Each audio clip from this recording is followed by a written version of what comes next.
Olá, sejam bem-vindos ao canal do Professor Elias Cruz e hoje nós iremos falar das rebeliões liberais, dos nacionalismos e das unificações que ocorreram na Primavera dos Povos no século XIX na Europa.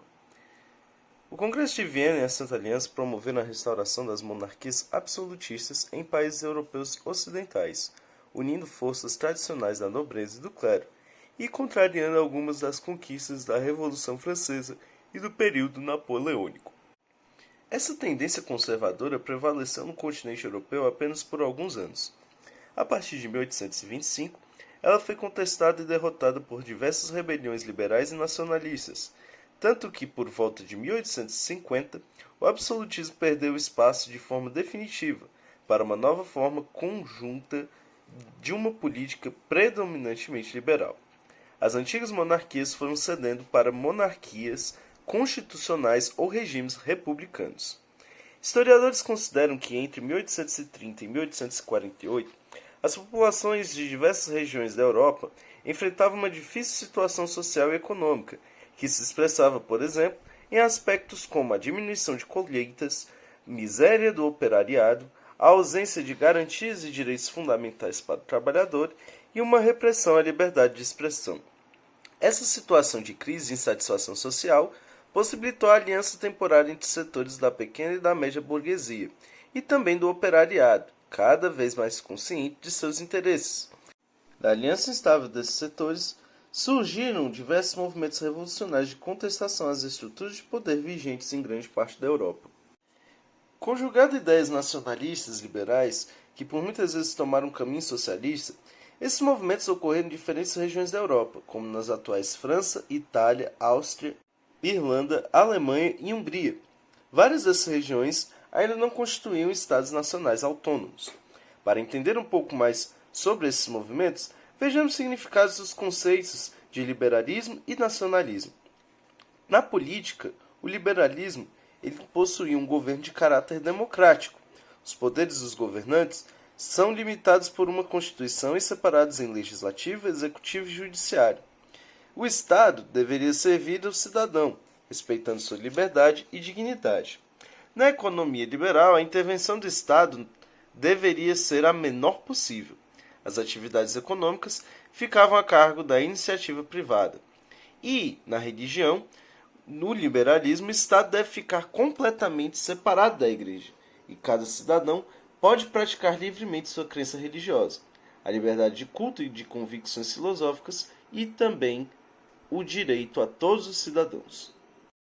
O nacionalismo, por sua vez, é um movimento que está baseado, de modo geral, na noção dos vínculos étnicos, linguísticos e históricos existentes entre um grupo de pessoas que constituem assim uma nacionalidade.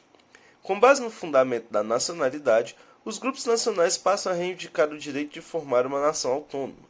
O nacionalismo desse período expressava basicamente os seguintes ideais: na cultura, respeito pela formação nacional dos povos, ligados por laços étnicos e linguísticos, além de outros traços culturais. Na independência nacional, garantia o direito de todos os povos de lutar por sua independência como nação. E na autodeterminação, o direito dos povos de escolher seu sistema político, sua forma de governo, dentro de um território unificado. As teses liberais nacionalistas tiveram grande importância nos movimentos pela unificação dos Estados nacionais europeus. Primeiramente, iremos analisar a situação francesa no século XIX. Houveram duas grandes rebeliões que agitaram a França no século: a de 1830, liderada pela alta burguesia, e a de 1848, impulsionada pela aliança temporária entre grupos da burguesia e do operariado. Essas rebeliões encorajaram liberais nacionalistas em grande parte da Europa, provocando uma série de revoltas em diversos países. O governo de Luís XVIII, de 1814 a 1824, foi marcado pela violenta repressão das oposições, especialmente aos partidários de Napoleão e do liberalismo. Esse período ficou conhecido como Terror Branco. Os setores ultraconservadores que apoiavam o monarca queriam um pleno regresso do absolutismo do antigo regime, mas isso se revelava cada vez mais difícil de ocorrer. Com a morte de Luís XVIII em 1824, seu irmão Carlos X assumiu o trono francês. Também apoiado pelos ultraconservadores, procurou ampliar a política antiliberal que caracterizou o período do governo de seu irmão. Decretou leis que davam à Igreja Católica o controle do ensino, indenizou os nobres que sofreram prejuízo durante a Revolução Francesa e reforçou a censura à imprensa, entre outras medidas regressistas. Somente um equilíbrio entre as forças aristocráticas tradicionais e o liberalismo burguês poderia, supostamente, evitar uma rebelião, mas isso não aconteceu. Para agravar a situação problemática, vários problemas econômicos, como as más colheitas de 1827, aumentaram o descontentamento popular em relação ao regime conservador francês. Desse modo, as forças liberais burguesas, lideradas pela alta burguesia, reorganizaram-se e deflagraram a Revolução de 1830 contra o governo de Carlos X. O rei foi derrubado do poder e substituído por Luís Filipe de Orleans, que pertencia a um dos ramos dinásticos dos Bourbon e apoiava a oposição liberal. Essa revolta repercutiu em várias regiões, como a Itália, a Bélgica, a Prússia, a Espanha, Portugal e a atual Polônia. Seus efeitos se fizeram sentir até no Brasil, obrigando Dom Pedro I a abdicar em 1831, devido às fortes pressões dos liberais, entre outros grupos, dando início ao período regencial de nossa história. No governo de Luís Filipe, observou-se grande desenvolvimento nos setores financeiro e industrial na França.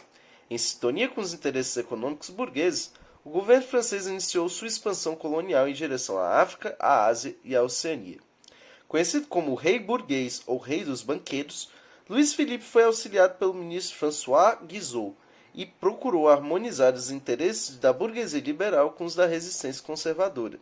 Seu principal objetivo era garantir uma ordem social interna que não atrapalhasse a liberdade econômica de industriais, banqueiros e grandes comerciantes, favorecendo o desenvolvimento capitalista francês.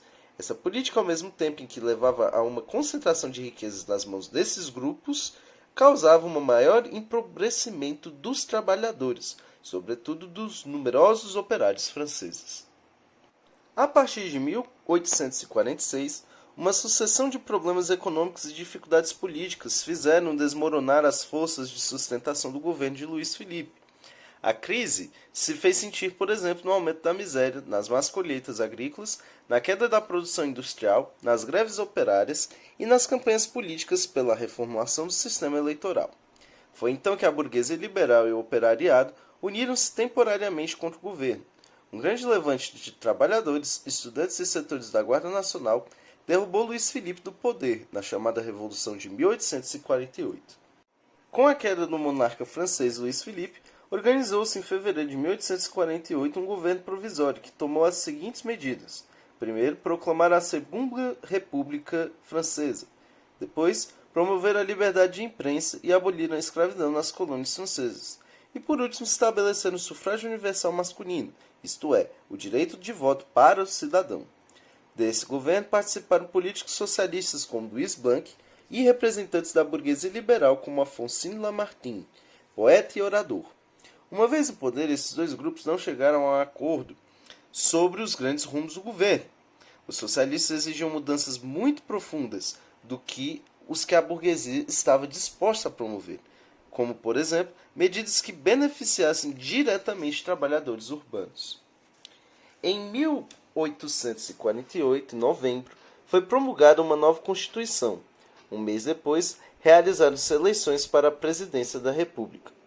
O candidato vitorioso, com 73% dos votos, foi Luiz Napoleão Bonaparte, sobrinho de Napoleão Bonaparte. Luiz Bonaparte elegeu-se com apoio de parte do exército, dos camponeses, da igreja e da burguesia, que ainda temia revoltas sociais. Ele era o candidato do Partido da Ordem e prometia devolver à França os tempos de glória vividos durante o império do seu tio. Em seu governo, conquistou a confiança de considerável parcela dos funcionários administrativos do exército e também dos eclesiásticos, da classe média urbana e da população rural. Pouco antes do fim de seu mandato, o presidente Luiz Bonaparte, em 1851, promoveu um golpe de Estado para continuar no poder. Alguns meses depois, conseguiu o apoio popular necessário para realizar um plebiscito, que decidiu pelo fim da República e pelo restabelecimento do Império na França. Em dezembro de 1852, Luiz Bonaparte foi coroado como Napoleão III, sendo proclamado solenemente imperador dos franceses pela graça de Deus e vontade geral da nação. Esse segundo Império Napoleônico durou até 1870, quando se deflagrou a Guerra Franco-Prussiana, que trataremos daqui a pouco. Mas antes, precisamos compreender alguns processos de unificação que ocorreram na Europa, e os dois principais deles foi a unificação italiana e a unificação alemã. Na União Italiana, o processo de unificação da região da Península Itálica, ocorrido após as revoltas liberais na França, isto é, de forma tardia em relação à maioria dos países europeus, trouxe um quadro que, desde a Idade Média, a Península Itálica vivia totalmente dividida em várias unidades políticas independentes entre si. Com as decisões do Congresso de Viena, essa região passou a ser dominada por austríacos e franceses, bem como pela Igreja Católica. Os reinos e os ducados italianos estavam totalmente divididos e distribuídos por toda a região. Desde o início do século XIX, o norte da Península Itálica passava por transformações desencadeadas pelo desenvolvimento industrial, o que levou ao crescimento das cidades e à intensificação do comércio. Para dar continuidade ao processo de crescimento e expansão de suas atividades no mercado exterior, a burguesia local desejava a unificação política de toda a região. Dentre os estados italianos, somente o reino de Piemonte e Sardenha, sob o comando de Vítor Emanuel II, possui uma constituição liberal. Ali, as forças da burguesia incentivaram o movimento a favor da unificação italiana, liderado pelo primeiro-ministro Camillo Benso, conde de Cavour, e por manifestantes políticos como Giuseppe Mazzini, fundador do movimento Jovem Itália, que visava a criação de uma república italiana. Com o apoio da França, Cavour deu início a uma guerra contra a dominação austríaca em 1859. Alcançando expressivas vitórias, conseguiu anexar o reino sardo-piemontês às regiões da Lombardia, da Toscana, da Parma, de Modena e de Romagna. No sul da península, também lutando pela unificação italiana, Giuseppe Garibaldi, que havia lutado na Revolução Farroupilha aqui no Brasil, liderou um exército de voluntários conhecidos como Camisas Vermelhas e ocupou o reino das Duas Sicílias, afastando do poder o representante da dinastia dos Bourbon, Francisco II. No final de 1860, a unificação da Itália estava praticamente concluída. Vítor Emanuel II, dominando quase todo o território italiano, foi proclamado rei da Itália em março de 1861. Somente as regiões de Veneza e de Roma resistiram por algum tempo, sendo anexadas respectivamente em 1866 e em 1870. O Papa Pio IX, no entanto, não aceitou a perda dos territórios da Igreja Católica. Quando Roma foi anexada à Itália unificada em 1870, permaneceu no Palácio do Vaticano considerando-se prisioneiro. Surgiu assim a chamada Questão Romana, resolvida somente em 1829, com a assinatura do Tratado de Latrão, negociado entre o Papa Pio XI e o Estado italiano.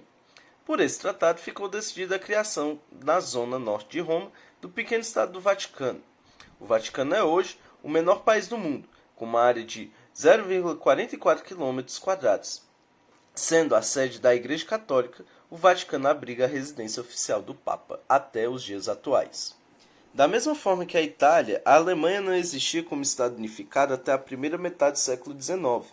O que havia era um conjunto de 39 estados independentes e diversificados, uns pobres e outros ricos, uns agrícolas e outros iniciando sua industrialização. Desde 1815, pelas determinações do Congresso de Viena, esses estados estavam reunidos na Confederação Germânica liderada pela Áustria. Em 1834 foi dado um dos primeiros passos no sentido de se promover a unidade dos estados germânicos. Sob a influência de grupos industriais, sobretudo da Prússia, estabeleceu o Zollverein, uma união aduaneira com o objetivo de eliminar os impostos alfandegários entre os diferentes estados da Confederação Germânica. Até 1853, quase todos os estados germânicos faziam parte do Zollverein, exceto a Áustria. Além de possibilitar a integração da Confederação Germânica, o Zollverein contribuiu para impulsionar o desenvolvimento econômico alemão. Multiplicaram-se as indústrias, expandiram-se as cidades, foram construídas mais ferrovias e incentivou-se a exploração de carvão, ferro e etc.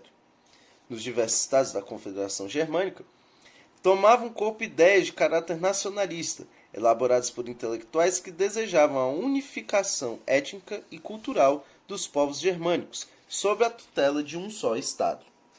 A primeira tentativa de unificação foi empreendida pela Prússia em 1850, mas fracassou devido à interferência da Áustria. Em 1862, o rei prussiano Guilherme I nomeou como seu primeiro-ministro Otto von Bismarck, conhecido como chanceler de ferro, e a Prússia passou a liderar firmemente o processo de unificação. Bismarck acreditava que a unificação da Alemanha não se concretizaria sem o uso de força militar. Assim, usando de diplomacia, mas também de muita determinação, fortaleceu o exército e liderou as tropas da Prússia em guerras contra a Dinamarca, a Áustria e a França. Ao final dessas lutas, em 18 de janeiro de 1871, após o fim da Guerra Franco-Prussiana, em que os alemães, assim agora chamados, eles derrotaram a França, tomaram territórios como o da Alsácia-Lorena e, com isso, unificaram todos os estados prussianos. Em 1871, Guilherme I foi proclamado imperador da Alemanha, em cerimônia realizada em Versalhes, o que representou uma humilhação às forças francesas derrotadas. Com a unificação, acelerou-se o processo de industrialização do país, que se tornou uma da economia mais forte do mundo. Esse crescimento industrial, por sua vez, exigiu a ampliação dos mercados consumidores para seus produtos, levando a Alemanha a conquistar regiões coloniais ainda não dominadas por Inglaterra e França.